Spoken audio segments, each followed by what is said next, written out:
차가운 금속과 오존 냄새가 뒤섞인 F-35 스텔스 전투기 조종석 안강지윤 대위는 계기판에 녹색 빛을 응시했다.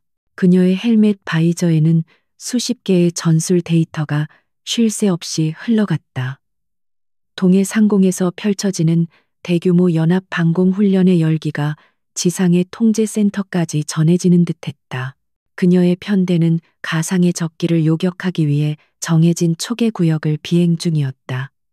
모든 것이 계획대로, 어쩌면 너무 계획대로 흘러가고 있었다. 발키리 현재 위치, 고수, 적 편대, 예상 접근로, D7 구역이다. 반복한다. 대기하라. 중앙통제실 지휘관 박성호 대령의 목소리가 헤드셋을 통해 낮고 무겁게 울렸다. 그의 목소리에는 언제나처럼 지윤의 능력을 불신하는 듯한 미묘한 짜증이 배어 있었다. 박 대령은 교과서적인 전술을 신봉하는 사람이었고 지윤의 직관적인 비행 스타일을 늘 위험한 도박이라며 못마땅해 했다. 지윤은 응답 버튼을 눌렀다. 라저. 발키리 D7 구역에서 대기 중. 하지만 그녀의 시선은 바이저 우측 하단에 아주 희미하게 불규칙적으로 깜박이는 미확인 신호에 고정되어 있었다. 훈련 시나리오에는 존재하지 않는 신호였다. 아군기도 가상 적기도 아니었다. 그것은 마치 유령처럼 나타났다가 사라지기를 반복하며 교묘하게 연합군의 레이더망을 시험하고 있었다. 그녀는 즉시 통제센터에 보고했다. 센터 여기는 발키리. D9구역 외곽에서 미확인 레이더 신호 포착. 식별 코드 없음. 고도와 속도 불규칙. 훈련 시나리오와 무관한 표적으로 판단됨. 지윤의 목소리는 침착했지만 단호했다. 그녀는 수백 번의 비행에서 이런 유령 신호가 진짜 위협의 전조임을 본능적으로 알고 있었다. 박 대령의 대답은 즉각적이고 차가웠다. 발키리 착각이다. D9는 비어 있다. 시스템 오류이거나 기상 현상일 뿐. 훈련에 집중하라. 명령을 무시하지 마라. 강대위. 그의 목소리에는 명백한 경고가 담겨 있었다. 그는 이미 지윤이 무언가 돌발 행동을 할 것을 예상하고 쐐기를 박으려 했다. 그에게 있어 여군 에이스 파일럿은 과시용일 뿐 실전에서는 통제 불능의 변수였다. 지윤은 입술을 깨물었다. 시스템 오류 기상 현상. 그녀가 조종하는 F-35의 최첨단 센서가 그런 기초적인 실수를 할 리 없었다. 저 신호는 의도적으로 자신의 존재를 숨기고 있었다. 그것은 정교한 전자전 능력을 갖춘 정찰기 혹은 그 이상의 무언가였다. 만약 저것이 DMZ를 넘어온 북한의 신형 드론이나 정찰기라면 지금 이 훈련 상황은 저들에게 모든 방공망을 노출하는 꼴이 된다. 센터 재차 보고한다. 이것은 오류가 아니다. 표적이 확실히 존재한다. 해당 표적 현재 속도로 계속 남아시 아군 주력 함대 상공에 도달하게 된다. 요격 허가를 요청한다. 지윤은 다시 한번 강하게 요청했다. 그녀의 직감은 단순한 느낌이 아니었다. 그것은 수천 시간의 비행과 수백 번의 모의 전투를 통해 단련된 데이터를 넘어서는 감각이었다.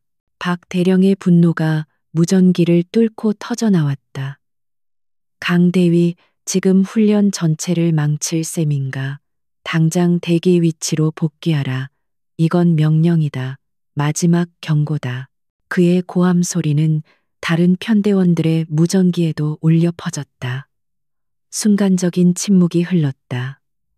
편대원들은 긴장한 채 지윤의 다음 행동을 주시했다. 그녀가 여기서 명령을 어긴다면 그것은 단순한 항명이 아니었다. 지윤은 잠시 눈을 감았다. 머릿속에서 수만 가지 가능성이 충돌했다. 박 대령의 명령에 따라 복귀한다면 그녀는 안전할 것이다. 훈련이 끝나고 나면 질책을 받을지언정 군복을 벗을 일은 없다. 하지만 만약 저 유령 신호가 진짜 위협이라면 훈련을 핑계로 침투한 적에게 핵심 정보를 내주고 심지어 아군 함대가 위험에 빠질 수도 있다. 그녀는 조국의 하늘을 지키기 위해 이 자리에 있었다. 그녀는 결심했다. 조종관을 쥔 손에 힘이 들어갔다. 센터 발키리 임무 수행을 위해 이탈한다. 그녀는 박대령의 대답을 기다리지 않았다.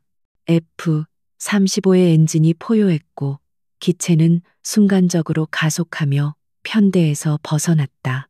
그녀는 애프터버너를 점화하며 유령 신호가 마지막으로 잡혔던 디구 구역을 향해 기술을 돌렸다.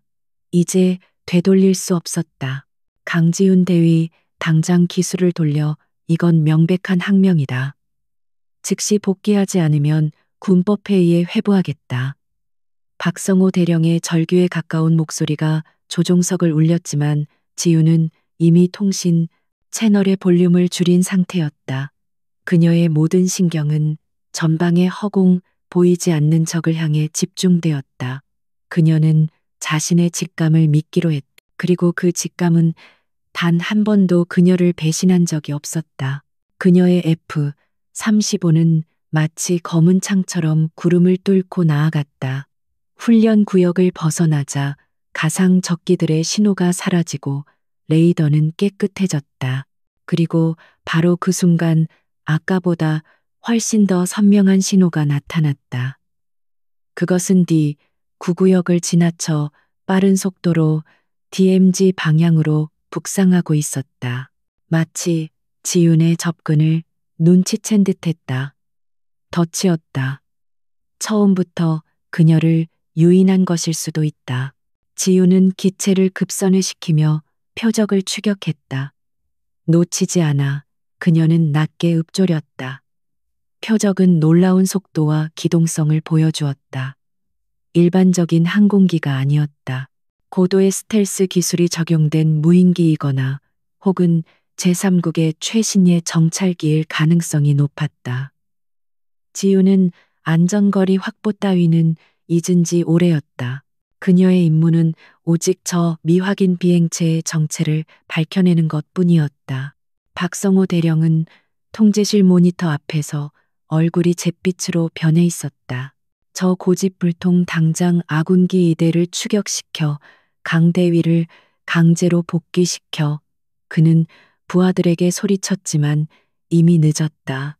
지윤의 F-35는 훈련 공역의 경계선을 넘어 미지의 영역으로 질주하고 있었다. 훈련 시나리오는 완전히 붕괴되었고 실제 상황이 발생 직전이었다. 지윤은 표적과의 거리를 좁히기 위해 고도를 낮췄다.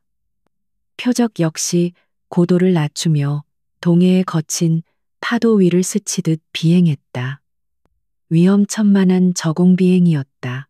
레이더망을 피하려는 고전적인 전술이었다. 지유는 망설임 없이 따라붙었다. 그녀의 F-35는 마치 그녀의 의지와 하나가 된 듯 정교하게 움직였다. 그녀는 파일럿으로서의 모든 것을 이 추격에 쏟아붓고 있었다.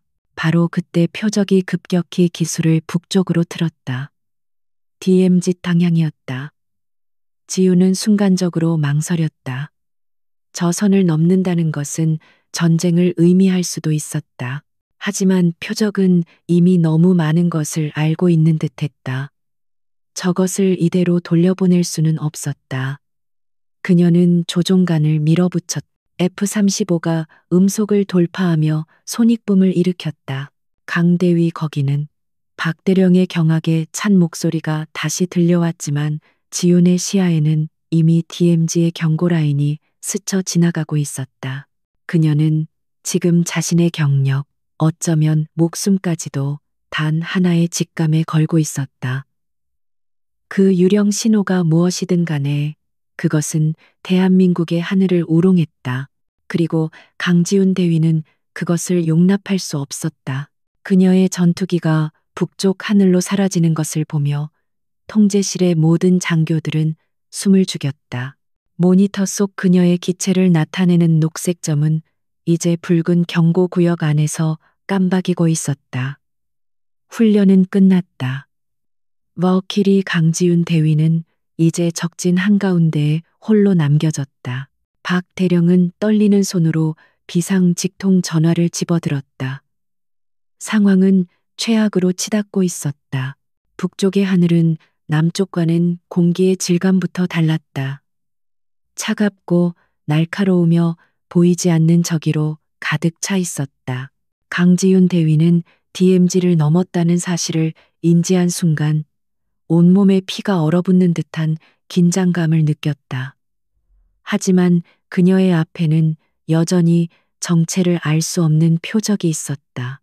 이제 와서 돌아갈 수는 없었다.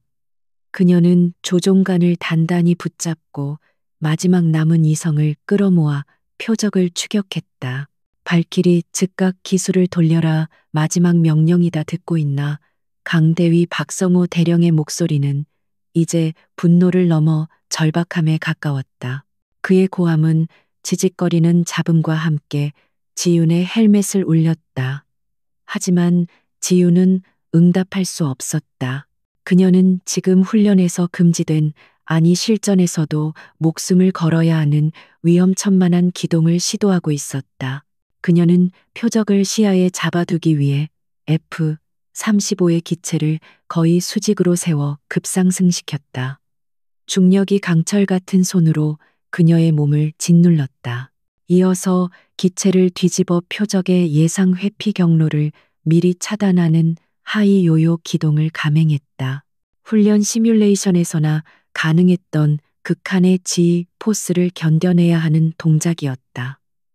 통제실의 모니터에서 지윤의 기체는 불가능한 궤적을 그리고 있었다. 박 대령은 자신의 눈을 의심했다. 저것은 고개 비행이 아니었다. 저것은 전투기 자체의 한계와 조종사의 신체적 한계를 동시에 시험하는 미친 짓이었다. 저게 지금 무슨 짓이야. 당장 멈춰.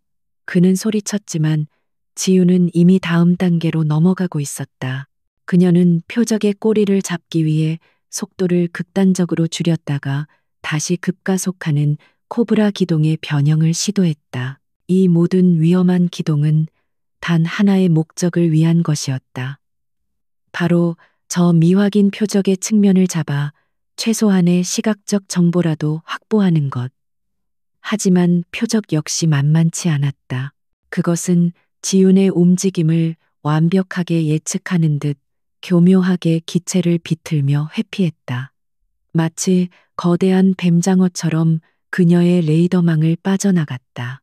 두 대의 비행체는 북한의 영공 깊숙한 곳에서 치명적인 춤을 추고 있었다. 바로 그때 지윤의 조종석 계기판이 경고음과 함께 미친 듯이 깜박이기 시작했다. 단순한 레이더 경고가 아니었다. 항법 시스템 INS과 GPS 수신기에 심각한 오류가 발생했다는 신호였다. 화면 속의 좌표가 불안정하게 흔들렸고 그녀의 현재 위치를 나타내는 마커가 지도 위에서 순간적으로 사라졌다. 강력한 재밍 전파방에 공격을 받고 있었다. 센터 여기는 발길이 강력한 항법 재밍에 걸렸다. 좌표를 상실했다. 지윤은 다급하게 외쳤다. 이제 그녀는 자신이 DMZ에서 얼마나 깊이 들어왔는지, 심지어 남쪽으로 돌아가는 방향조차 확신할 수 없게 되었다. 그제야 그녀는 깨달았다. 저 유령 표적은 처음부터 이것을 노렸다. 자신을 유인하고 고립시키고 길을 잃게 만드는 것이 목적이었다. 박성호 대령은 통제실에서 얼어붙었다. 모니터에서 지윤의 F-35 신호가 완전히 사라졌다. 항법 불능. 그것은 조종사에게 사형 선고나 다름없었다. 더군다나 적진의 한가운데서 젠장. 그는 주먹으로 콘솔을 내리쳤다. 그의 오만함과 분노는 순식간에 차가운 공포로 변했다. 그는 대한민국 최고의 파일럿 중 한 명을 사지로 몰아넣은 것이나 다름없었다. 지우는 본능적으로 조종간을 당겨 고도를 높였다. 아래쪽에 짙은 구름 속으로 들어가면 방향 감각을 완전히 잃게 될 것이었다. 그녀는 태양의 위치를 확인하려 했지만 짙게 낀 구름이 그것마저 허락하지 않았다. 모든 전자장비가 먹통이 된 상황. 그녀에게 남은 것은 오직 자신의 감각과 기체의 아날로그 계기판 뿐이었다. 그녀가 그토록 맹렬하게 쫓던 유령 표적은 이미 연기처럼 사라진 후였다. 마치 처음부터 존재하지 않았던 것처럼 함정이었다. 완벽하게 설계된 함정. 지우는 이를 갈았다. 자신의 직감이 맞았지만 그 직감을 믿은 대가는 너무도 혹독했다. 그녀는 이제 광활한 적의 영공에서 눈을 감고 비행하는 처지가 되었다. 발키리 응답하라. 발키리 제발 응답해. 남쪽 기지의 다급한 호출이 희미하게 들려왔지만 지윤의 송신장치 역시 재밍의 영향으로 마비된 듯했다. 그녀는 고립되었다. 완벽하게. 이제 그녀가 의지할 것은 오직 자신뿐이었다. 그녀는 F-35의 수동 조종 모드로 전환했다. 기계가 아닌 인간의 감각으로 이 지옥을 빠져나가야 했다. 그녀는 기술을 남쪽으로 추정되는 방향으로 돌렸다. 하지만 항법 장치 없이는 그것조차 확신할 수 없었다. 만약 방향을 잘못 잡는다면 그녀는 북한의 심장부나 혹은 중국이나 러시아의 영공으로 날아갈 수도 있었다. 어느 쪽이든 최악의 시나리오였다. 그녀는 침착하려 애썼지만 헬멧 안으로 식은땀이 흘러내렸다. 박 대령은 떨리는 목소리로 합참에 보고를 올리고 있었다. F-35일대 조종사 강지훈 대위 훈련 중 항명 이탈 현재 북한 영공 내에서 실종 항법 불능 상태로 추정됨. 그의 보고는 대한민국 군 전체를 뒤흔들었다. 최신의 스텔스 전투기가 그것도 최고의 파일럿과 함께 적진에서 사라졌다는 사실은 상상조차 할 수 없는 재앙이었다. 그 순간 지우는 구름 사이로 희미하게 보이는 산맥의 능선을 발견했다. 그녀는 훈련 전 브리핑에서 보았던 지형도를 필사적으로 떠올렸다. 저것은 낭림산맥의 북쪽 지류일 가능성이 높았다. 그렇다면 그녀는 예상보다 훨씬 더 깊이 평안북도 근처까지 들어온 것이었다. 그녀는 경악했다. 불과 몇 분 만에 이렇게까지 깊이 유인당했다는 말인가. 그녀는 즉시 기술을 남동쪽으로 급격히 꺾었다. 최단 거리로 DMZ를 향해 날아야 했다. 하지만 그녀의 움직임은 이미 북한의 방공망에 포착된 후였다. 그녀가 항법 재밍에 걸려 우왕좌왕하는 동안 북한의 지대공 미사일 기지들은 이미 그녀를 환영할 준비를 끝마친 상태였다. 그녀의 레이더 경보 수신기 RWR가 갑자기 정신을 차린 듯 가장 치명적인 경고음을 울리기 시작했다. 경고, SA-5 지대공 미사일 레이더 조준 기계음이 조종석을 찢는 듯 울렸다. S-200 북한이 가진 가장 강력하고 장거리인 방공 미사일 중 하나였다. 그들은 더 이상 지켜보고만 있지 않았다. 그녀는 이제 단순한 침입자가 아니라 격추 대상 1호가 된 것이었다. 지윤의 심장이 바닥까지 떨어지는 듯했다. 그녀는 반사적으로 조종간을 밀어 기체를 급강화시켰다. 산악 지형을 방패 삼아 레이더 조준을 피해야 했다. 그녀의 F-35는 협곡 사이를 아슬아슬하게 파고들었다. 아까 그녀가 감행했던 위험한 기동들은 이제 생존을 위한 필수 기술이 되었다. 그녀는 산봉우리를 스치듯 지나가며 미사일 레이더의 로곤 럭건을 끊어내려 필사적으로 노력했다. 박 대령님, 북한 측 미사일 발사 준비 신호입니다. 통제실의 한 장교가 절망적인 목소리로 외쳤다. 박성호 대령은 두 눈을 질끈 감았다. 그는 최악의 상황을 상상했다. F-35가 격추되고 조종사가 생포되거나 사망하는 순간 그것은 단순한 외교 문제를 넘어 전면전의 도화선이 될 수도 있었다. 그리고 그 모든 책임은 명령을 내린 자신과 그 명령을 어긴 강지윤에게 있었다. 지윤은 이를 악물었다. 그녀의 헬멧 바이저에는 이제 아무런 전술 데이터도 뜨지 않았다. 오직 저 찢어질 듯한 미사일 경고음만이 그녀의 유일한 정보원이었다. 그녀는 지금 대한민국 공군의 가장 비싼 자산 중 하나를 몰고 가장 위험한 하늘에서 홀로 도박을 하고 있었다. 훈련에서 금지된 기동. 그것은 이제 그녀가 살아남을 유일한 희망이었다. 삑삑삑 S-200SA 5의 장거리 경고음이 채 끝나기도 전에 훨씬 더 날카롭고 치명적인 경보음이 강지윤 대위의 조종석을 뒤덮었다. S-300 지대공 미사일. 다중 표적 동시 조준 헬멧 바이저가 온통 붉은 경고 메시지로 번쩍였다. 이것은 단순한 추적이 아니었다. 실제 발사를 의미했다. 그녀를 이곳까지 유인했던 정체불명의 유령 신호는 그와 동시에 레이더에서 완전히 자취를 감추었다. 그녀는 완벽한 미끼가 되었다. 미사일 발사 감지이기 11시 방향 고속 접근 중 RWR 레이더 경보 수신기 이 절규하듯 외쳤다. 지체할 시간이 단 1초도 없었다. 지우는 조종관을 왼쪽으로 거칠게 밀어붙였다. F-35 기체가 비명을 지르며 하강했다. 그녀는 조금 전에 교훈을 되살려 산악지형의 그림자 속으로 기체를 숨기기 위해 다시 한번 협곡 사이를 파고들었다. 엔진 출력을 최대로 높여 플레어를 연속으로 터뜨렸다. 눈부신 불꽃 다발이 기체 뒤로 흩뿌려졌다. 첫 번째 S-300 미사일이 그녀가 불과 몇 초 전 머물렀던 허공을 찍고 지나갔다. 폭발의 충격파가 기체를 격렬하게 흔들었다. 하지만 두 번째 미사일은 훨씬 더 정교하게 그녀를 추적했다. 젠장 지우는 기술을 거의 수직으로 세워 급상승시켰다. F-35의 스텔스 성능이 미사일의 레이더를 교란시키길 바라며 동시에 급격한 감속 기동을 감행했다.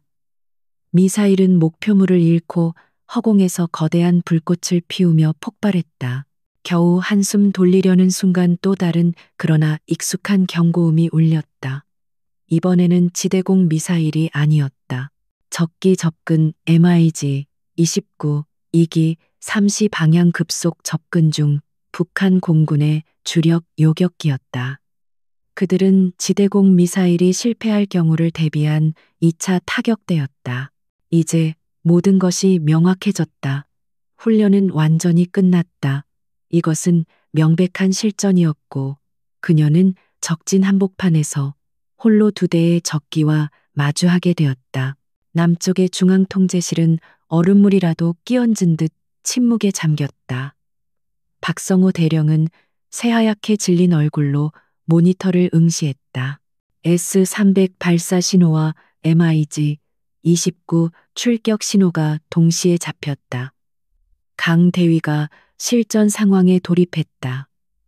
한 장교가 믿을 수 없다는 듯 낮은 목소리로 말했다. 박 대령은 아무 말도 할 수 없었다. 그가 그토록 무시했던 지윤의 직감이 진짜 위협이었음이 증명되었지만 그 대가는 너무도 컸다. 지윤은 깊게 숨을 들이마셨다. 공포가 목구멍까지 차올랐지만 그것을 억눌렀다. 지금은 두려워할 시간이 아니었다. 그녀는 대한민국 공군의 최정예 파일럿 발키리였다.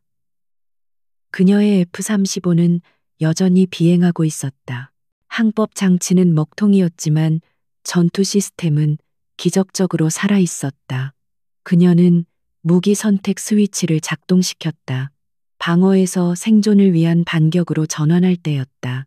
두 대의 MiG-29가 맹렬한 속도로 거리를 좁혀왔다.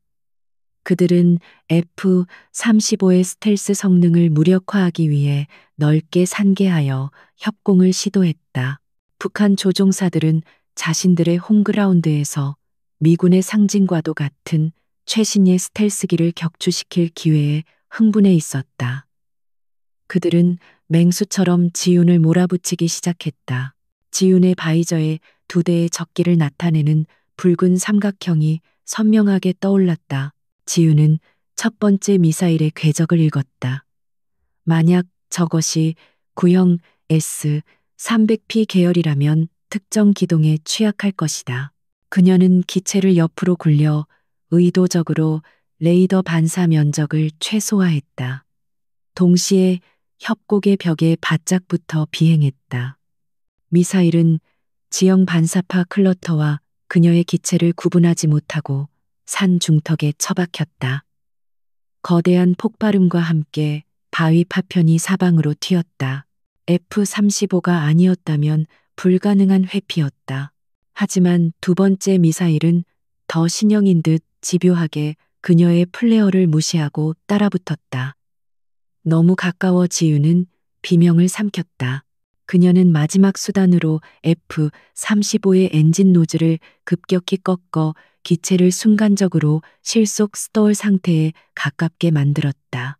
속도가 급격히 줄어들자 미사일은 목표물을 지나쳐 버렸고 지윤은 즉시 F터버너를 재점화하여 지옥 같은 폭발 반경에서 벗어났다. 기체가 격렬하게 흔들렸다. 경고등 몇 개가 추가로 켜졌다. 유압 시스템에 약간의 손상이 간 듯했다. 하지만 그녀는 살아남았다. 지대공 미사일의 첫 번째 파도를 막아냈다. 그러나 쉴 틈은 없었다. 마이지 29 조종사들의 거친 교신이 그녀의 비상 채널을 뚫고 들어왔다. 그들은 이미 그녀의 위치를 시각적으로 확인한 듯했다. 스텔스는 더 이상 의미가 없었다. 남조선 괴뢰군기 즉시 날개를 흔들고 투항하라. 그렇지 않으면 격추하겠다. 북한 조종사의 목소리가 위협적으로 울렸다. 투항지유는 쓴웃음을 지었다. 최신의 F-35를 몰고 적진에 투항하라는 말인가. 그것은 죽음보다 더한 굴욕이었다. 그녀는 응답하는 대신 무장 시스템을 점검했다. AIM-120 암람 미사일 사발, AIM-9X 사이드와인더 2발, 그리고 25mm 기관포 충분했다. 남쪽 통제실에서는 지윤의 기체가 미사일 회피 기동을 하는 것을 위성 데이터로 간신히 추적하고 있었다. 회피 성공한 분석관이 외쳤다. 박성호 대령은 잠시 안도의 한숨을 내쉬었지만 곧바로 MiG-29 두 대가 그녀의 예상 경로로 수렴하는 것을 보았다. 저건 도간에 든 쥐다. 스텔스기라도 저런 근접전에서는 그는 차마 말을 잇지 못했다. 지유는 자신의 불리함을 정확히 알고 있었다. 2대1의 상황, 항법 불능. 게다가 적의 홈그라운드, F-35는 근접 격투전 도그파이트보다는 장거리 요격전에 특화된 기체였다. 하지만 북한 조종사들은 그 사실을 알고 어떻게든 그녀를 근접전으로 끌어들이려 할 것이다. 그녀는 그들의 의도대로 끌려가서는 안 되었다. 그녀는 다시 한번 산악 지형을 이용하기로 결심했다. 그녀는 기술을 협곡 안으로 깊숙이 돌렸다. 미그 29들이 망설임 없이 따라 들어왔다. 그들은 이 지형에 익숙했다. 좁은 협곡 안에서는 F-35의 첨단 센서와 장거리 미사일의 이점이 사라진다. 오직 조종사의 담력과 기체의 기동성만이 승패를 가를 것이다. 지유는 일부러 속도를 늦춰 뒤따라오는 적기 한 대를 자신의 사선으로 유인했다. 걸려들었다. 지윤의 눈이 차갑게 빛났다. 그녀는 조종간을 당겨 기체를 180도 회전시키는 동시에 플레어를 터뜨렸다. 뒤따라오던 MiG-29 조종사는 갑자기 눈앞에 나타난 F-35의 배명과 자결하는 플레어에 당황했다. 그는 급히 회피 기동을 했지만 이미 지윤의 HMD 헬멧 시연 장치는 그를 조준한 상태였다. 그녀는 고개를 돌리는 것만으로 적기를 조준할 수 있었다. 폭스2 지윤은 짧게 외치며 AIM-9X 사이드와 인더 미사일 발사 버튼을 눌렀다. 최신의 단거리 미사일이 F-35의 내부 무장창에서 튀어나와 불길을 뿜으며 미기 29를 향해 날아갔다. 미사일은 미지기가 미처 플레어를 터뜨릴 틈도 없이 엔진 배기구에 정확히 명중했다. 거대한 폭발과 함께 미지 29는 검은 연기 덩어리로 변해 협곡 아래로 추락했다. 동무 이옥이 무슨 일인가 남은 MiG 29 조종사가 당황하여 외쳤다. 그는 자신의 동료가 순식간에 격추당했다는 사실을 믿을 수 없었다. F-35가 도그파이트에서 이렇게 치명적일 수 있으리라고는 상상도 못했던 것이다. 그는 분노의 차기수를 돌려 지윤의 F-35를 향해 기관포를 난사하기 시작했다.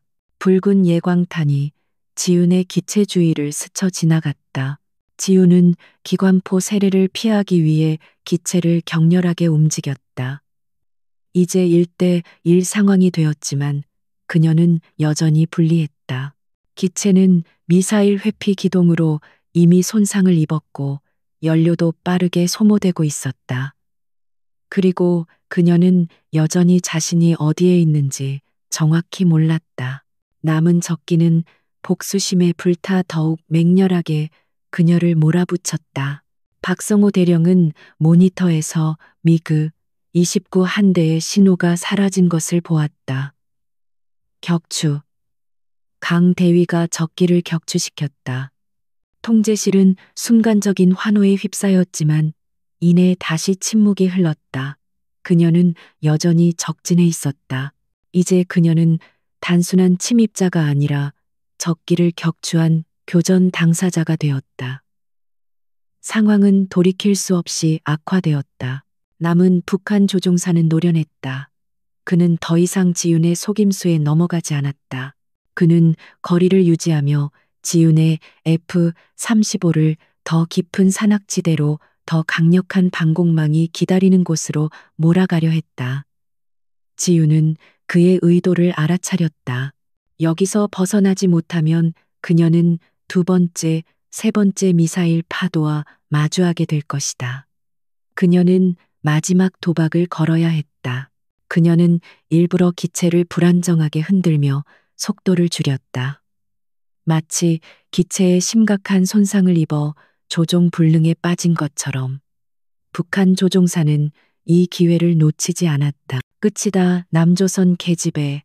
그는 승리를 확신하며 기관포 사거리에 그녀를 두기 위해 접근했다.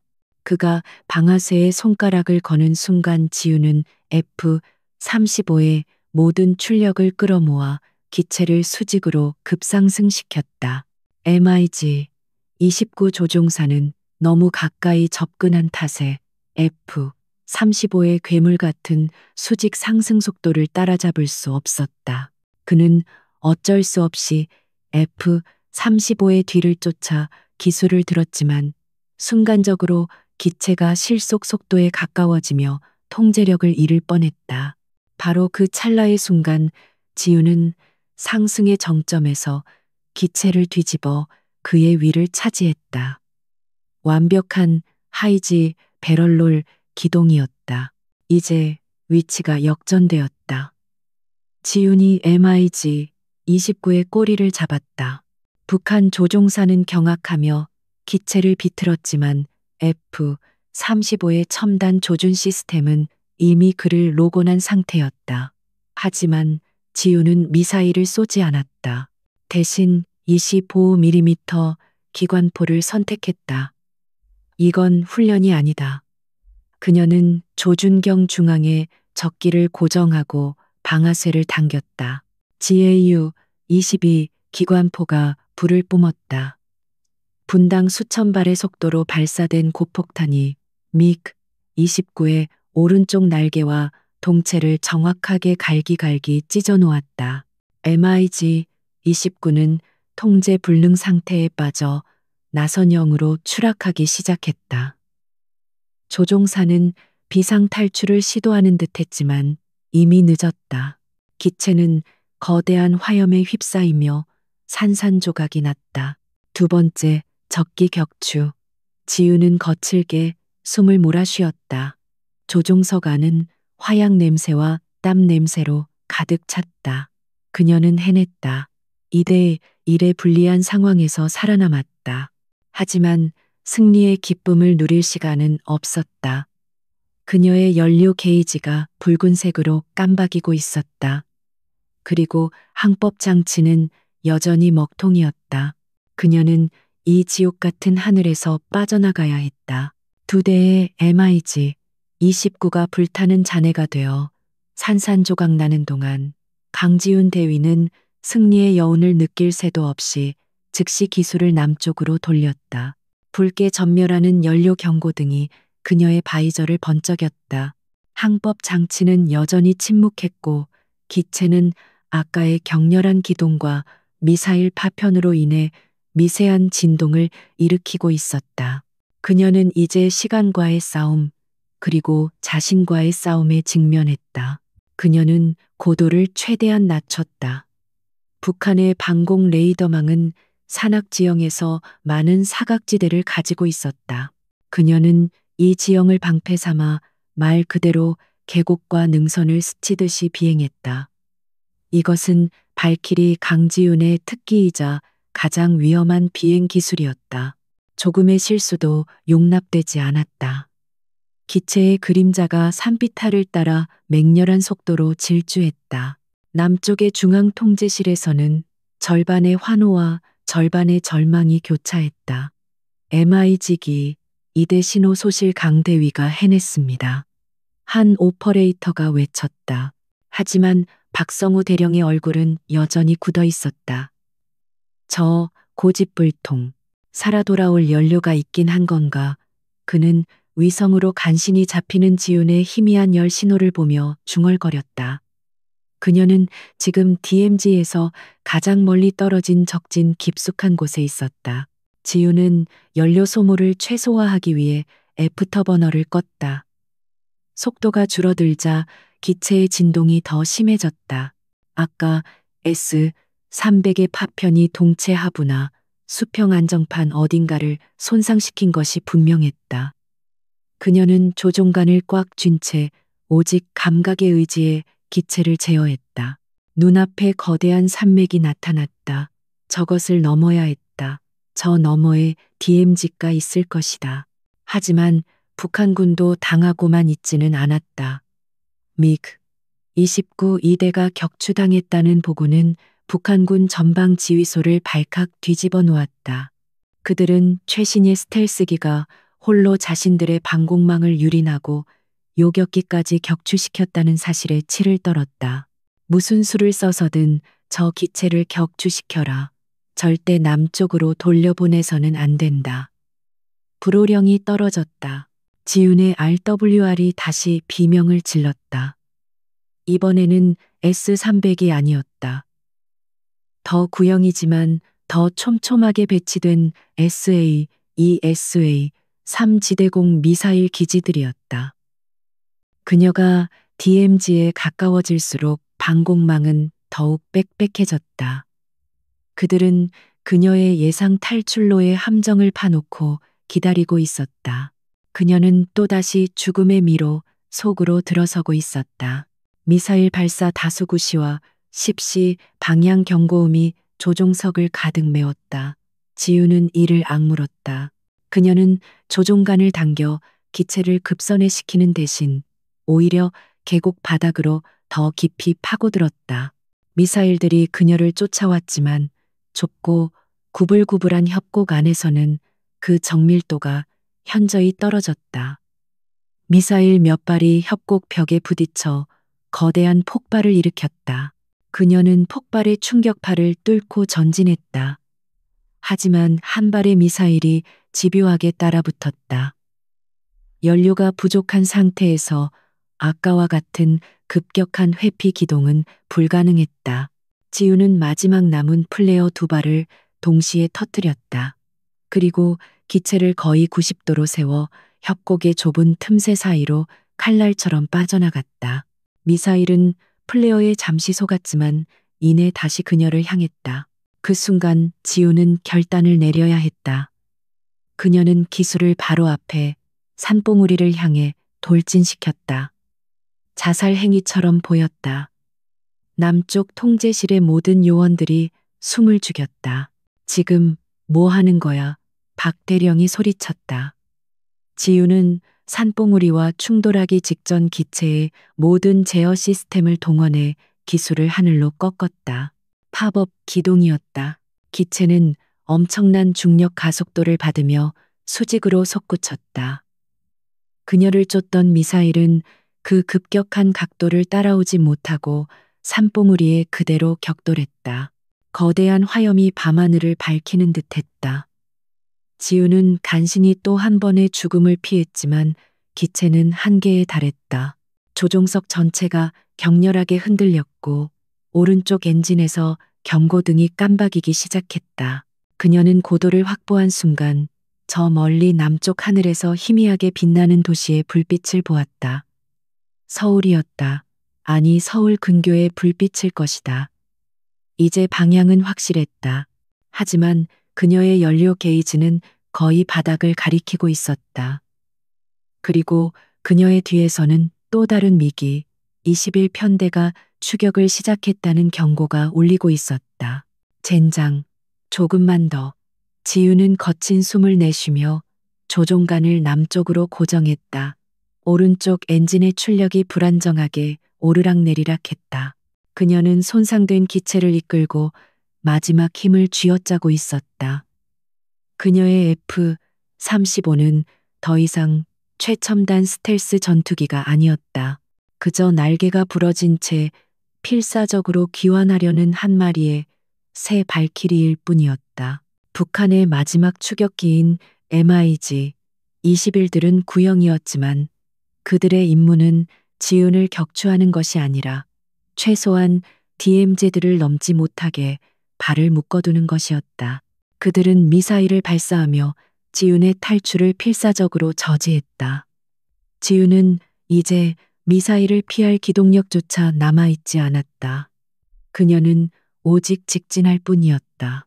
DMZ 접근 30초 바이저에 경고 라인이 나타났다. 항법 장치가 기적적으로 복구된 것이 아니었다. DMZ 근처에 강력한 아군 신호가 그녀의 시스템을 일깨운 것이었다. 그녀의 바로 뒤에서 MiG-21이 발사한 마지막 공대공 미사일이 날아오고 있었다. 지우는 눈을 감았다. 모든 것을 운명에 맡길 수밖에 없었다. 미사일이 그녀의 기체를 덮치기 직전 하늘을 가르는 또 다른 불빛이 나타났다. 남쪽에서 발사된 패트리엇 PAC-3 요격 미사일이었다. 아군의 방공망이 마침내 그녀를 엄호하기 시작한 것이다. 패트리엇 미사일은 미그 21의 미사일을 공중에서 정확히 요격했다. 엄청난 폭발음과 함께 지운의 F-35는 비틀거리며 DMZ 상공을 통과했다. 경계선, 통과 발키리, 아군 공역 진입 통제실의 오퍼레이터가 울먹이며 외쳤다. 박성호 대령은 의자에 주저앉듯 몸을 기댔다. 그는 자신이 무슨 짓을 했는지, 그리고 강지훈이 무슨 일을 해냈는지 깨달았다. 그녀는 불가능한 상황에서 살아 돌아왔다. 하지만 북한의 미그 21들은 더 이상 추격하지 않고 기술을 돌렸다. 지훈의 처절했던 공중전은 그렇게 막을 내렸다. 이제 남은 것은 귀환이었다. 하지만 그건 역시 쉽지 않았다. 센터 여기는 발키리, 연료 바닥, 오른쪽 엔진 정지, 조종 불능. 지훈의 갈라진 목소리가 마침내 통제실에 선명하게 들려왔다.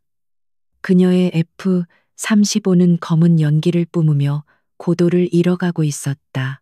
그녀는 적진에서 살아남았지만 이제 자신의 기지 활주로를 눈앞에 두고 추락할 위기에 처했다. 발키리 여기는 센터 들리나 비상 활주로를 확보했다. 할 수 있겠나? 박성호 대령의 목소리가 다급하게 울렸다. 그는 강지훈 대위가 살아 돌아왔다는 안도감과 동시에 대한민국 영공에서 최신의 F-35가 추락하는 최악의 사태를 막아야 한다는 절박감에 휩싸였다. 기지 전체에 비상 사이렌이 울려 퍼졌고 모든 소방 장비와 의료팀이 활주로로 출동했다. 강지윤은 꺼져가는 조종석 계기판의 불빛 속에서 거칠게 숨을 몰아쉬었다. 오른쪽 엔진은 완전히 침묵했고 왼쪽 엔진 하나만으로 이 육중한 스텔스기를 지탱하고 있었다. 랜딩 기어, 작동 등조차 깜박거렸다. 센터, 시도하겠다. 하지만 기체 제어가 불안정하다. 활주로를 비워달라. 그녀의 목소리는 극도의 피로에도 불구하고 여전히 침착함을 잃지 않았다. 그녀의 F-35는 검은 연기 기둥을 끌며 마치 상처 입은 거대한 새처럼 기지를 향해 하강했다. 활주로에 대기 중이던 모든 인원들이 숨을 죽인 채 처참한 모습으로 돌아오는 발키리를 지켜보았다. 동체 곳곳에는 파편 자국이 선명했고 오른쪽 수평 안정판 일부는 형체를 알아볼 수 없을 정도로 찢겨나가 있었다. 저 상태로 비행을 한 것 자체가 기적이었다. 지우는 마지막 남은 유압을 쥐어짜며 랜딩 기어를 내렸다. 쿵 하는 둔탁한 소리와 함께 세 개의 바퀴가 겨우 모습을 드러냈지만 전방 랜딩 기어의 잠금 확인등이 켜지지 않았다. 최악의 상황이었다.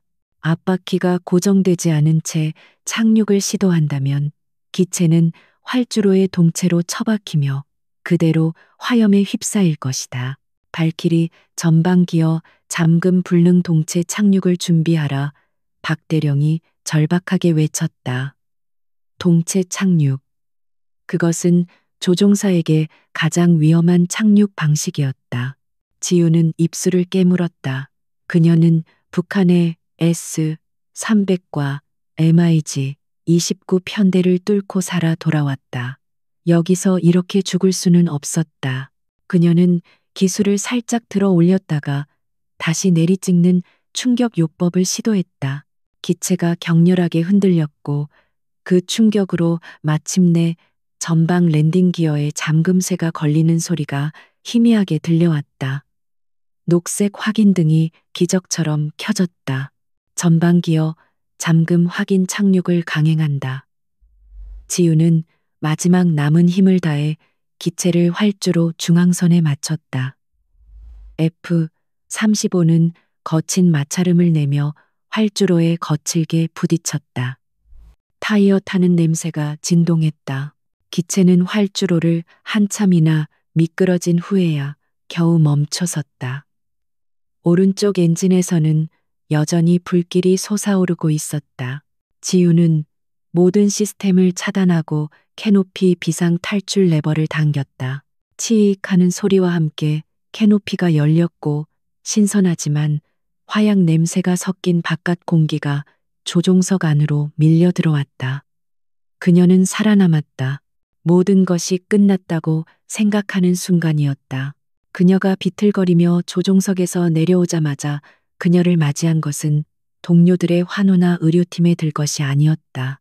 활주로에는 이미 완전 무장한 헌병대 MP 병력들이 그녀의 전투기를 포위하고 있었다. 그들은 차가운 눈빛으로 지훈에게 다가왔다.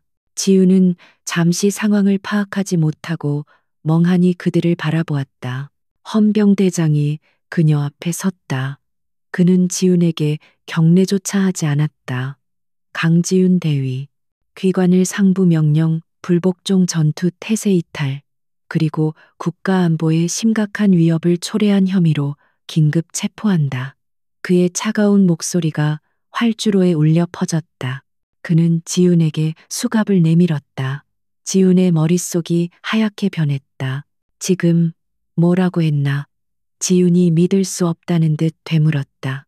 그녀는 방금 적진에서 목숨을 걸고 싸우다 돌아왔다. 적기 2대를 격추시키고 최신의 전투기를 거의 잃을 뻔한 상황에서 몰고 돌아왔다. 그런데 그녀가 영웅이 아니라 범죄자라니. 이건 뭔가 잘못됐다. 그녀는 허탈한 웃음을 터뜨렸다. 헌병들은 그녀의 저항을 예상한 듯 2명의 병사가 다가와 그녀의 팔을 거칠게 붙잡았다. 차가운 금속 수갑이 그녀의 손목에 채워졌다. 북한에서 겪었던 공포와는 또 다른 차갑고 절망적인 감각이 그녀의 온몸을 휘감았다. 그녀는 자신이 조국을 위해 싸웠다고 생각했지만 조국은 그녀를 배신자로 낙인 찍고 있었다. 그녀가 헌병대의 차량으로 끌려가는 동안 저 멀리 관제탑에서 박성호 대령이 그 모습을 지켜보고 있었다. 그의 얼굴은 무표정했지만 손은 미세하게 떨리고 있었다. 이것은 그의 명령이었다. 강지훈 대위가 북한 영공에 진입한 순간 이 사태는 단순한 군 내부의 항명 사건이 아니었다. 그것은 즉각적인 외교 문제이자 정전 협정을 위반한 심각한 도발 행위가 되었다. 북한은 즉각 항의 성명을 발표했다. 남조선 괴뢰군이 최신의 스텔스 전투기를 동원해 우리 영공을 침범하고 평화적으로 대응하던 우리 요격기 2대를 무참히 격추시키는 천인공노할 군사 도발을 감행했다. 그들은 유엔 안보리 긴급 소집을 요구했다. 대한민국 정부는 순식간에 엄청난 외교적 압박에 직면하게 되었다. 청와대와 국방부는 발칵 뒤집혔다. 이 사태를 어떻게 수습해야 하는가? 진실을 밝힐 것인가? 하지만 훈련 중이던 전투기가 미확인 비행체를 쫓아 DMZ를 넘어갔다는 것을 인정하는 순간 그것은 북한의 주장을 뒷받침하는 꼴이 되었다. 정부는 가장 쉽고 빠른 길을 선택했다. 바로 꼬리 자르기였다. 강지훈 대위는 모든 책임을 뒤집어 쓰게 되었다. 그녀는 통제불능의 문제야 개인적 영달에 눈이 멀어 돌발 행동을 감행한 파일럿으로 규정되었다. 그녀의 항명과 단독 행동이 이 모든 외교적 위기를 초래한 원인으로 지목되었다. 박성호 대령의 명령 불복종 보고서는 이 모든 각본의 완벽한 근거 자료가 되었다. 지훈은 차가운 지하 영창 독방에 갇혔다. 비행복을 벗지도 못한 채였다. 몇 시간 전만 해도 그녀는 창공을 지배하는 발길이었지만 지금은 조국의 배신자라는 낙인이 찍힌 죄수였다. 그녀는 자신이 쫓았던 그 유령 신호에 대해 필사적으로 항변했다. 그것이 함정이었으며 제3의 세력이나 북한의 고의적인 유인이었다고 주장했다. 하지만 아무도 그녀의 말을 믿어주지 않았다. 유령 신호 강대위 변명이라도 좀 그럴듯하게 하게. 조사관은 그녀를 비웃었다. 모든 비행기록 블랙박스는 이미 상부에 제출되었고 그들에게 필요한 것은 오직 지훈의 자백뿐이었다. 그녀가 모든 것을 자신의 단독 책임으로 인정한다면 정부는 북한의 유감을 표명하고 이 사태를 조종사 개인의 일탈로 마무리 지을 수 있었다. 박성호 대령은 자신의 사무실에서 창밖을 바라보았다. 그는 자신이 지훈을 체포하라고 명령했지만 일이 이토록 거대하게 번질 줄은 몰랐다. 그는 지훈의 비행 실력을 질투하고 그녀의 직관을 무시했지만 그녀가 배신자라고는 생각하지 않았다. 하지만 이제 와서 진실을 밝힌다면 그 역시 지휘 책임을 면할 수 없으며 군 전체가 흔들릴 것이다. 그는 침묵을 선택했다. 지훈은 독방의 차가운 벽에 기댔다. 그녀는 배신감에 몸서리쳤다. 그녀를 배신한 것은 박대령뿐만이 아니었다. 그녀가 목숨 바쳐 지키려 했던 조국, 그녀가 그토록 사랑했던 군대가 그녀의 명예를 짓밟고 있었다. 그녀는 자신이 본 것을 증명해야 했다. 그 유령 신호의 정체를 밝혀내지 못한다면 그녀는 영원히 군사 기밀을 누설한 적군 조종사로 역사에 기록될 것이다. 한편 기진의 정보 분석실. 한 젊은 장교가 지윤의 비행 데이터를 밤새도록 분석하고 있었다. 그는 공식 보고서에 첨부된 데이터가 아니라 기지 서버에 백업된 원본 로그 파일을 몰래 빼돌린 상태였다. 그의 이름은 김민준 중위.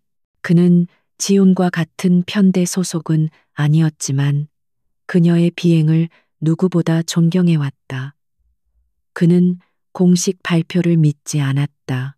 김중희는 지윤의 기체가 재밍에 걸리기 직전 아주 짧은 순간 포착했던 미상의 신호 패턴을 발견했다. 그것은 북한군의 레이더 패턴과는 완전히 달랐다. 또한 아군이나 미군의 신호와도 일치하지 않았다. 그것은 극도로 정교하고 강력한 알려지지 않은 제3의 신호였다. 이건 강대위님이 말씀하신 게 맞아. 그는 숨을 죽였다. 그는 지훈이 항법 불능 상태에서 S-300과 MiG-29를 격추시킨 궤적을 재구성했다. 그것은 인간의 영역을 넘어선 기동이었다. 이런 파일럿이 단순히 공을 세우기 위해 항명을 했다. 말도 안 되는 소리였다. 김중희는 이 데이터가 지훈을 구할 유일한 열쇠임을 직감했다. 하지만 이 증거를 어떻게 외부로 알릴 것인가? 모든 통신은 감시되고 있었다. 지훈은 다음 날 아침 군사법원 출두 명령을 받았다. 죄목은 명확했다. 적전 이탈 명령 불복종 초기 임무 실패 그리고 이적 행위까지 거론되고 있었다. 그녀에게는 변호사조차 제대로 배정되지 않았다. 모든 것이 일사천리로 그녀를 매장하기 위해 진행되고 있었다. 그녀는 자신이 거대한 음모의 희생양이 되었음을 깨달았다. 하지만 그녀는 포기하지 않았다. 그녀는 법정에서 싸우기로 결심했다. 군사법정의 공기는 차갑고 무거웠다. 강지훈 대위는 피고인석에 홀로 앉아 있었다. 그녀의 어깨를 짓누르는 것은 비단 적진에서의 전투 피로뿐만이 아니었다. 조국으로부터 배신자라는 낙인이 찍힌 무게였다. 군 검찰은 날카로운 목소리로 기소 요지를 낭독했다. 상부 명령 불복종 무단, 초계 이탈 정전 협정 위반, 그리고 북한군과의 불필요한 교전 유발. 모든 혐의가 그녀를 사형대와 다름없는 곳으로 몰아가고 있었다. 박성호 대령은 증인석이 아닌 검찰 측 후방에 앉아 이 모든 과정을 지켜보고 있었다. 그의 표정은 냉정했다. 그는 이번 기회에 강지훈이라는 통제 불능의 변수를 확실히 제거할 생각이었다. 그녀의 돌출 행동은 자신의 지휘 체계에 대한 정면 도전이었으며 이제는 군 전체의 명예가 걸린 외교 문제로 비화했다. 그는 지훈을 본보기로 삼아 군 기강을 바로잡아야 한다고 굳게 믿고 있었다. 지훈에게 배정된 국선 변호사는 무기력했다. 그는 재판 내내 지훈에게 혐의를 인정하고 선처를 구하는 것이 유일한 살 길이라고 속삭였다. 강대위, 이건 이길 수 없는 싸움이야. 인정하고 감형을 받는 게. 하지만 지훈은 그의 말을 잘랐다. 나는 무고합니다. 그녀는 재판부의 차가운 시선을 정면으로 마주하며 또렷하게 증언했다. 그녀는 자신이 추적했던 유령 신호의 존재를 구체적으로 설명하기 시작했다. 유령 신호라고 했습니까? 수석군 검사가 서류에서 눈을 떼며 비웃음 섞인 목소리로 반문했다. 피고인이 제출한 공식 비행기록 블랙박스, 어디에도 그런 신호는 기록되어 있지 않습니다. 이것은 명백한 시스템 오류 혹은 극심한 스트레스로 인한 조종사의 환각 증세로 판단됩니다. 그는 조작된 데이터 차트를 증거로 제시했다. 차트에서 지윤이 말한 시간대의 레이더 기록은 의도적으로 지워진 듯 깨끗했다. 박성호 대령이 증인석에 섰다. 그는 침착하고 위험 있는 목소리로 증언했다. 본관은 강 대위에게 수차례 명확하게 복귀를 명령했습니다. 훈련 구역을 이탈하지 말라고 분명히 경고했습니다. 그는 지훈을 개인적인 공명심에 사로잡혀 군 전체를 위험에 빠뜨린 오만하고 무모한 조종사로 몰아갔다. 그녀의 불복종이 이 모든 외교적 재앙을 초래했습니다. 그의 증언은 재판의 향방을 결정짓는 듯 보였다. 지훈은 절망감에 입술을 깨물었다. 모든 증거가 그녀에게 불리했다. 자신의 비행 기록마저 조작되었다는 사실에 치가 떨렸다. 변호사는 고개를 숙인 채 아무런 반박도 하지 못했다. 재판장이 최종 판결을 위해 입을 열려는 순간 법정 문이 열리고 한 명의 장교가 다급하게 들어와 재판장에게 서류를 전달했다. 재판장의 표정이 미묘하게 변했다. 잠시 휴정한다. 한편 기지정보 분석실의 김민준 중위는 잠도 잊은 채 원본 서버 로그를 분석하고 있었다. 그는 마침내 결정적인 차이를 발견했다. 공식 보고서에 제출된 로그는 특정 시간대, 즉 지윤이 유령 신호를 보고한 바로 그 시점의 데이터가 교묘하게 필터링되어 있었다. 하지만 원본 서버에는 달랐다. 그 신호는 분명히 존재했다. 그것은 북한의 패턴이 아닌 제3의 정교한 전자파였다. 김중희는 손을 떨었다. 이것은 단순한 은폐가 아니었다. 누군가가 의도적으로 증거를 조작했다. 박성호 대령인가 아니면 그보다 더 윗선인가. 그는 이 자료를 어떻게 강대위에게 전달해야 할지 막막했다. 모든 통신이 감시받고 있었고 발각되는 순간 그 역시 군사 기밀 누설죄로 반역자가 될 판이었다. 하지만 그는 지훈의 비행을 그 경이로운 기동을 기억했다. 그는 위험을 감수하기로 결심했다. 그는 휴정 시간을 이용해 보안 감시가 소홀한 틈을 타 지훈의 변호사에게 접근했다. 변호사님, 강 대위님을 믿으신다면 이걸 보십시오. 그는 원본 로그 데이터가 담긴 USB를 몰래 건넸다. 14시 32분 5초. 공식 로그와 서버 원본 로그의 교차 검증을 요구하십시오. 필터링되지 않은 원본 센서 데이터를 요청해야 합니다. 변호사의 눈이 커졌다. 법정이 다시 열렸을 때 지훈의 변호사는 이전과 달랐다. 그는 자리에서 일어나 단호하게 외쳤다. 재판장님, 검찰이 제출한 증거는 조작되었습니다. 피고인의 무죄를 입증할 새로운 증거를 신청합니다. 법정은 순간 술렁였다. 군 검사는 당황하며 재판 방해 행위라고 소리쳤지만 변호사는 김중희가 알려준 정확한 타임스탬프를 제시하며 원본 서버 로그 대조를 요구했다. 박성호 대령의 미간이 미세하게 좁혀졌다. 그녀가 어떻게 그 정확한 타임스탬프를 알았을까? 재판장은 잠시 고민에 빠졌다. 피고인의 구체적인 요구를 무시할 수는 없었다. 좋다. 요구를 받아들인다. 정보 분석실은 즉시 해당 시간의 서버 원본 로그를 법정에 제출하라. 재판장의 명령에 검찰 측의 얼굴이 굳어졌다. 데이터가 법정 스크린에 현출되는 데는 그리 오랜 시간이 걸리지 않았다. 그리고 그곳에는 검찰의 공식 보고서에는 없었던 미확인 유령 신호가 선명하게 나타나 있었다. 법정은 충격에 휩싸였다. 강지윤의 말이 사실이었던 것이다. 박성호 대령은 자신의 두 눈을 의심했다. 저 신호가 왜 보고서에서 누락되었는가? 지우는 떨리는 목소리로 스크린을 가리켰다. 저것입니다. 제가 추적했던 신호가 바로 저것입니다. 저것은 단순한 오류가 아니었습니다. 그녀의 변호사는 기세를 몰아 다음 증거를 제시했다. 그리고 이것은 더 충격적인 진실입니다. 재판장님, 이것은 피고인을 유인하기 위한 미끼에 불과했습니다.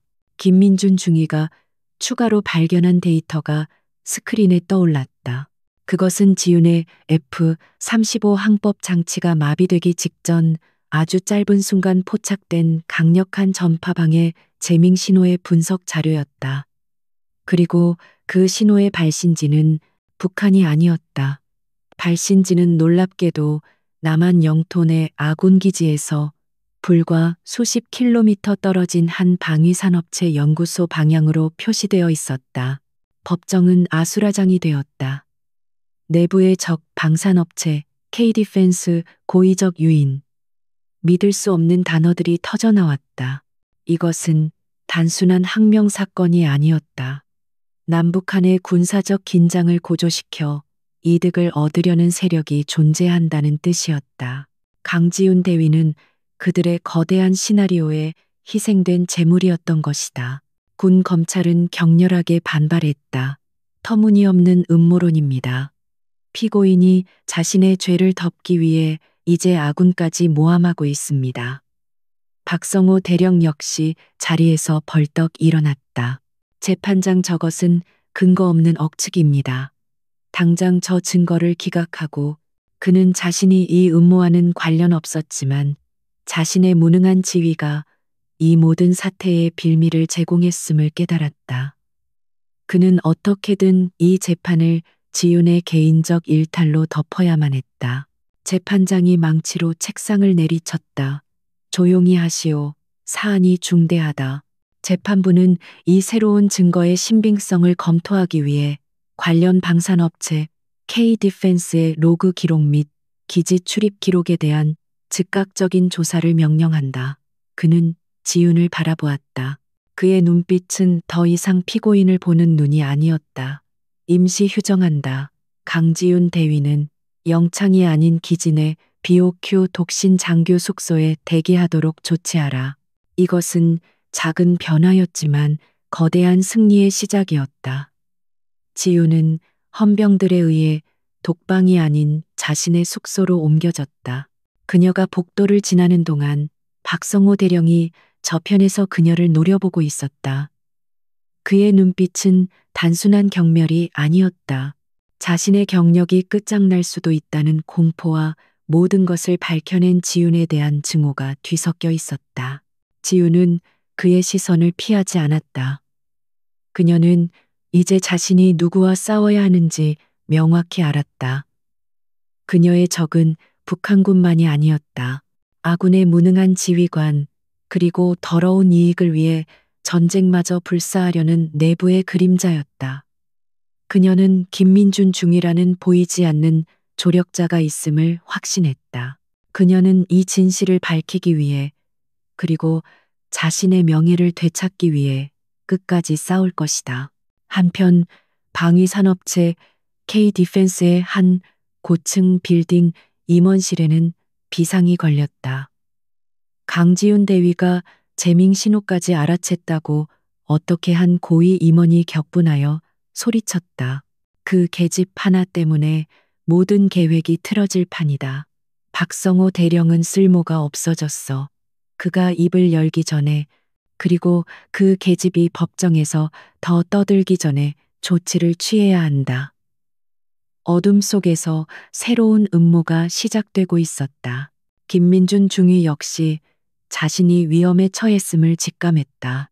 그는 서버 로그에 접근한 자신의 기록을 삭제하려 했지만 이미 누군가 자신의 접근 기록을 감시하고 있었음을 깨달았다.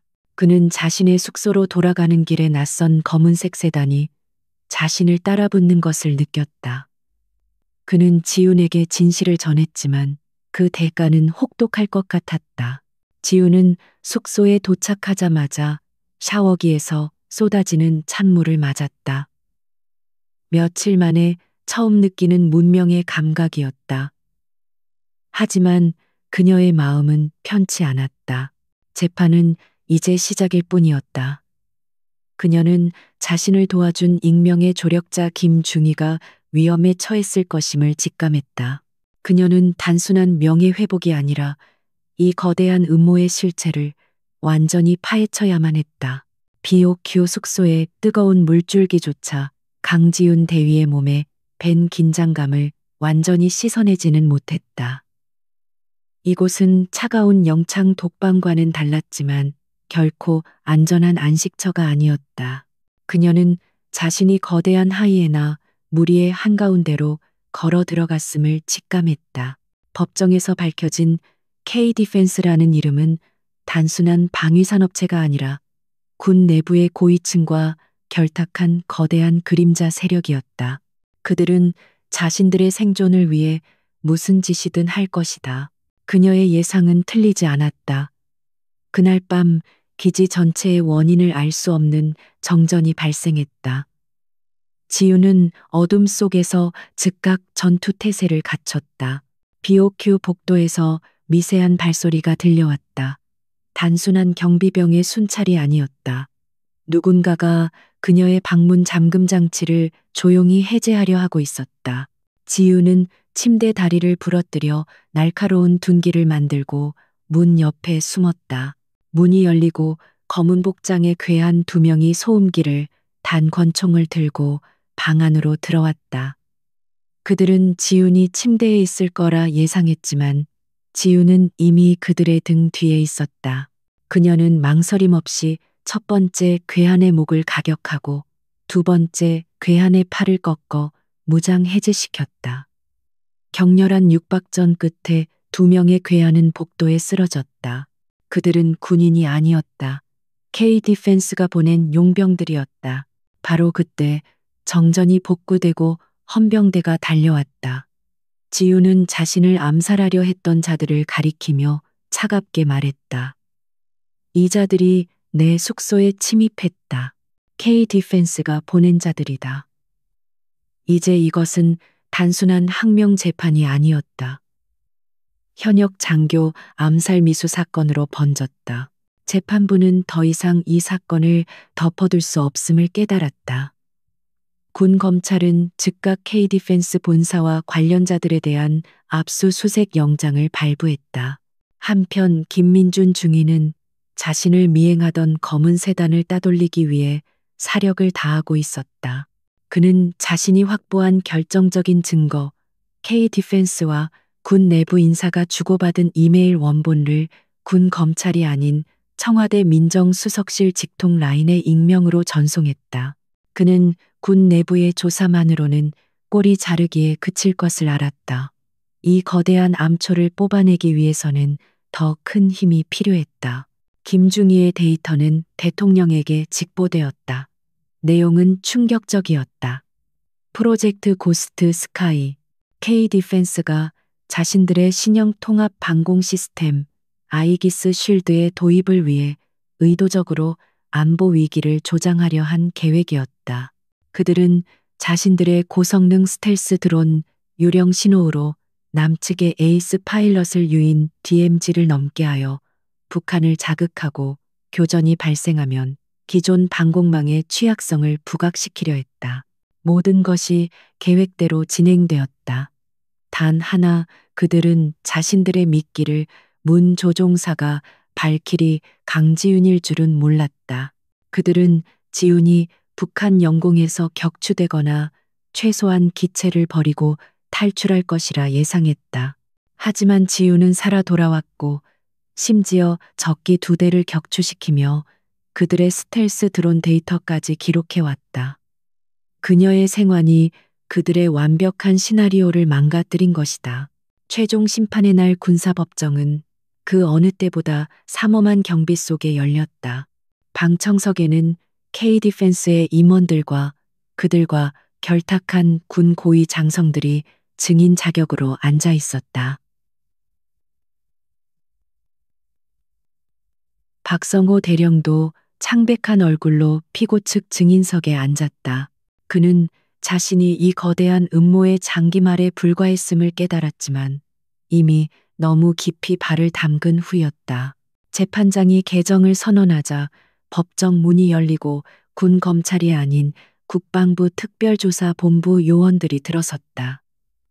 그들은 재판장에게 대통령 긴급명령서를 전달했다. 본 재판은 지금부터 국가 내란죄 및 반역죄에 대한 특별 재판으로 전환한다.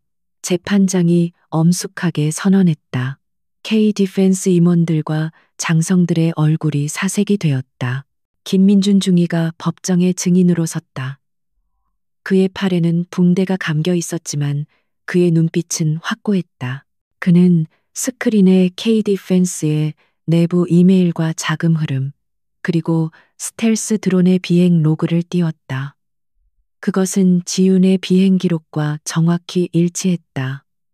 그들은 자신들의 무기를 팔기 위해 전쟁을 일으키려 했습니다. 김중희의 목소리가 법정을 울렸다. 모든 증거가 공개되자 한 고위 장성이 갑자기 권총을 뽑아들려 했지만 즉시 제압당했다. 법정은 아수라장이 되었다. K 디펜스 임원들과 관련자 전원이 그 자리에서 반역죄 혐의로 체포되었다. 박성호 대령은 망연자실한 표정으로 주저앉았다. 그는 음모에 직접 가담하지는 않았지만 강지윤에 대한 편견과 오만함으로 적에게 놀아났다는 사실에 모든 명예를 잃었다. 그는 불명예 전역 처리되었다. 마지막으로 재판장이 강지윤 대위를 바라보았다. 법정은 물을 끼얹은 듯 조용해졌다. 강지윤 대위. 피고인의 직관은 정확했으며 그 용기는 대한민국 공군 전체의 귀감이 되었다. 피고인에게 제기되었던 반역 이적 행위 명령, 불복종 등 모든 주요 혐의에 대해 무죄를 선고한다. 지윤은 두 눈을 감았다.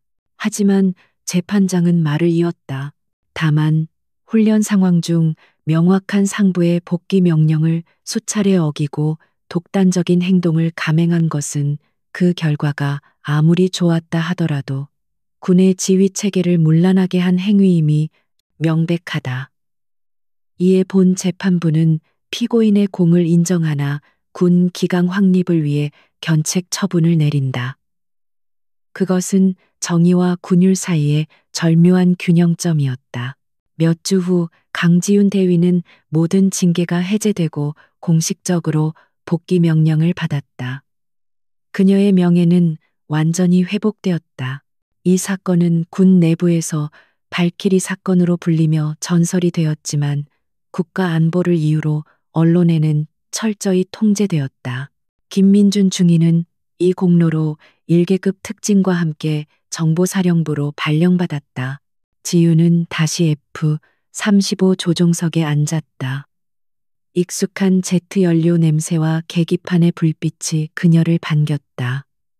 그녀는 캐노피를 닫기 전 활주로 저편을 바라보았다. 그곳에는 불명예 저녁복 차림의 박성호가 서 있었다. 그는 지윤을 향해 거수경례는커녕 어떤 인사도 하지 않았다. 그저 씁쓸한 눈빛으로 그녀를 바라보다가 이내 등을 돌려 기지를 떠났다. 지윤은 더 이상 그를 신경 쓰지 않았다. 그녀는 헬멧 바이저를 내렸다. 관제탑의 이륙 허가가 떨어졌다.